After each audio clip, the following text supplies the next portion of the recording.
war degdeg ah oo hadda ina soo gaaray iyo xog sir ah oo dadka badi intiisa laga qariyay ayaan baahi doonaa.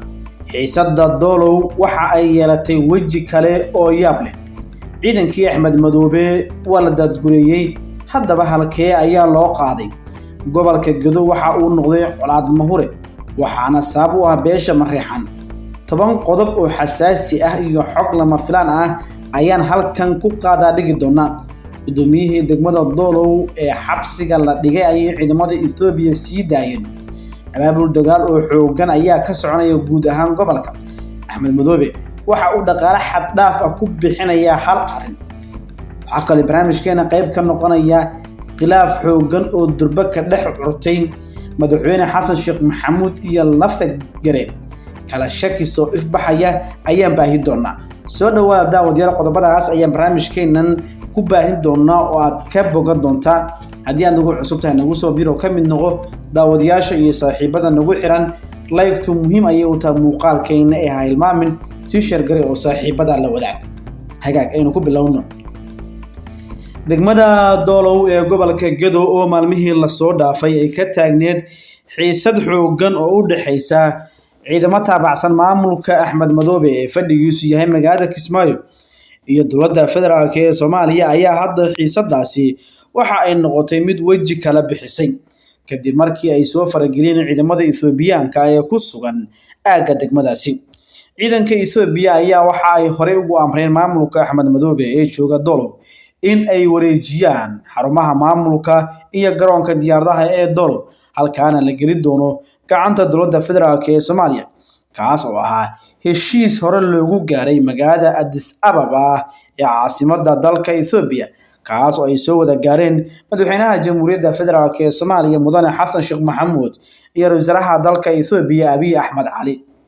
xiisadda ayaa mar qura isroogtay kadib markii laga baaqsaday in halkaa ay ka dhacdo colaad toos ah. hore waxaa loo qorsheynayay in Cabdirashiid Janan oo ah taliyaha hay'adda nabad sugidda iyo sirdoonka qaranka ee Jubbaland ahna wakiilka hay'adaha amniga ee gobolka Gedo uu weerar toos ah ku qaado degmada Doolow, halkaana uu kula dagaalamo ciidamada daacadda u ah Axmed Madoobe si markaasi uga gacan maroojiyo. balse iyada oo laga baaqsanayo in xagga ay ka dhacaan khasaare nafeed ayaa la qorsheeyay arrimo kale oo la xiriira in markaasi degmada Doolow xaaladeeda la dejiyo oo wada hadal iyo farsamo lagu kala xalliyo.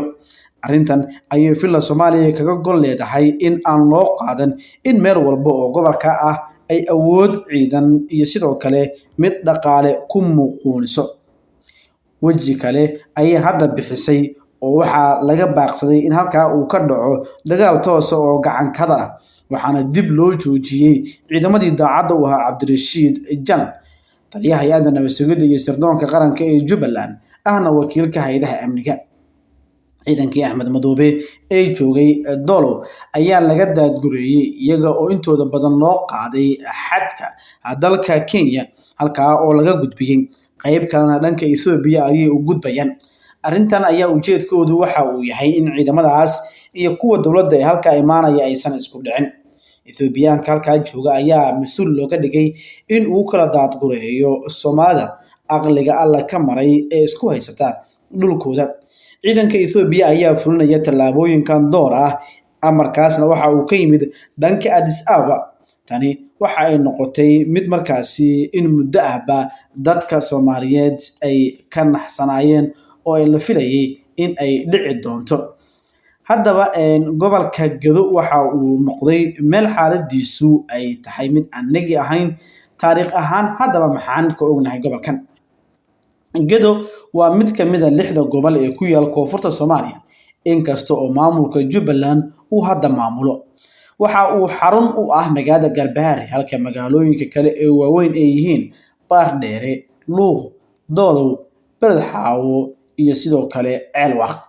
magaca Gedo waxaa lagu sheegay in uu yahay eray Soomaali macnihiisu yahay dhul qorax iyo geed leh, ama waxa uu tix raacayaa dooxooyin iyo webiyo badan.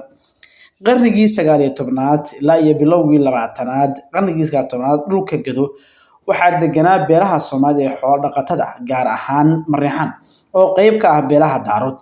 webiga Jubba wuxuu ahaa isha ugu weyn oo nolosha gobolka, halkaas oo ay ka socdeen beeraley iyo kalluumaysato shaqo tag ah. Intii lagu jiray xilligii gumaystaha Ingiriiska iyo Talyaanigu, Gedo waxa uu ahaa meel istiraatiiji ah oo isku xirta Soomaaliya, Kenya iyo Itoobiya. Kadib madaxbannaanidii Soomaaliya 1960 ilaa 1990, kadib 1960 Gedo waxaa loo aqoonsaday gobol rasmi oo ka tirsan Soomaaliya. Magaalooyinka sida Baardheere iyo Garbaharey waxa ay noqdeen xarumo waxbarasho iyo ganacsi. Waxaa la dhisay magaalooyin isku xira Doolow, Beled Xaawo, Luuq iyo sidoo kale markaasi magaalooyin kale oo dhowr ah. 1970 ilaa 80 gobolku waxa uu caan ka noqday wax soo saarka galleyda, sisinta iyo xoolaha nool. Dagaaladii iyo burburkii dowladda dhexe 1991 ilaa 2010, markii dowladda dhexe dhacday 1991 wuxuu noqday goob dagaal iyo colaad qabaa'il. Doolow iyo Beled Xaawo waxa ay noqdeen goobo xadka ah oo ay ku dagaalamaan maleeshiyaad kala duwan. Sidoo kale gobolka Gedo waxa uu martigeliyay kumanaan qaxooti oo ka yimid Itoobiya iyo Soomaaliya dhexdeeda. Inkastoo dagaal dhaceen, Gedo waxa uu meel walba ay u ahayd meel colaadeed. Sanadihii u dambeeyay, Gedo waxa uu qayb ka noqday maamulka Jubbaland, inkastoo weli ay jiraan khilaaf siyaasadeed oo u dhexeeya maamulka Jubbaland iyo dowladda dhexe Soomaaliya. Magaalada Garbaharey ayaa loo aqoonsaday xarunta rasmiga ah ee gobolka. Waxaa laga hirgeliyay adeegyo waxbarasho, caafimaad iyo daawooyin cusub oo isku xira Doolow ilaa iyo Baardheere. Gobolka Gedo maanta waa meel xasiloon oo leh ganacsi xad dhaaf ah, gaar ahaan ganacsiga Kenya iyo Itoobiya, waana meesha ugu hadal haynta badan Soomaaliya waqtigan. Gobolkan waa mid ka markaasi hadda ay xiisadda ugu weyn ay ka taagan tahay. Gobolkan in sidaan uu noqdana waxaa eedeeda dusha laga saaraa inta badan beesha Mareexaan. Geesta kale, khilaaf muddo si hoos loo dhigayay jiray ayaa hadda bannaanka yimid, ka u dhexeeya madaxweyne Xasan Sheekh Maxamuud iyo Cabdicasiis Maxamed Xasan Laftagelin. Arrintan waxay ka dhigan tahay in Villa Soomaaliya uu haatan khilaaf kala dhexeeyo saddex ka mid ah madaxda dowladda. Laba ay si cad isu hayaan oo ah madaxweynayaasha Puntland iyo Jubbaland, iyo sidoo kale Laftagelin oo hadda khilaafkoodu bannaanka u imaanayo. Doorashadan oo lagu soo xulayay xildhibaanada Soomaaliya ku meteli doona baarlamaanka bulshada Bariga Afrika ayaa waxaa ku soo baxay xubno ay wadatay Villa Soomaaliya, halka laga adkaaday xubin uu watay Laftagelin kadib markii Xasan Sheekh Maxamuud uu ka hor yimid qorshaha hogaamiyaha Koonfur Galbeed. Warbaahinta nuxurka ayaa si dhow ula socotay arrintan.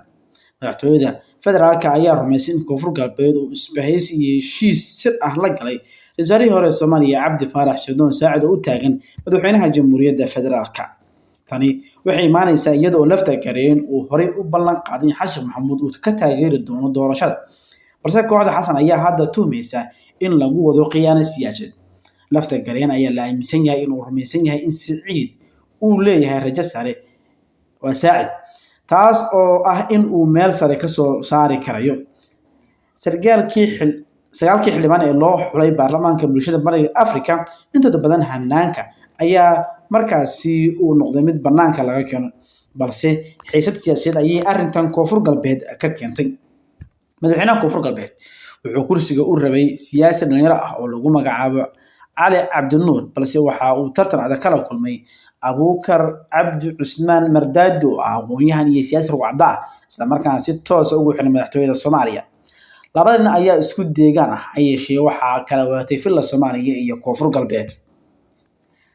Shir arrintan ku saabsan oo Villa Soomaaliya ka dhacay ka hor doorashada ayaan heshiis lagu gaaray soo jeedinta Laftagelin, waxaana diidmo kala hor yimid Xasan Sheekh Maxamuud, gudoomiye Sheekh Aadan Madoobe iyo ra'iisul wasaare Xamse Cabdi Barre.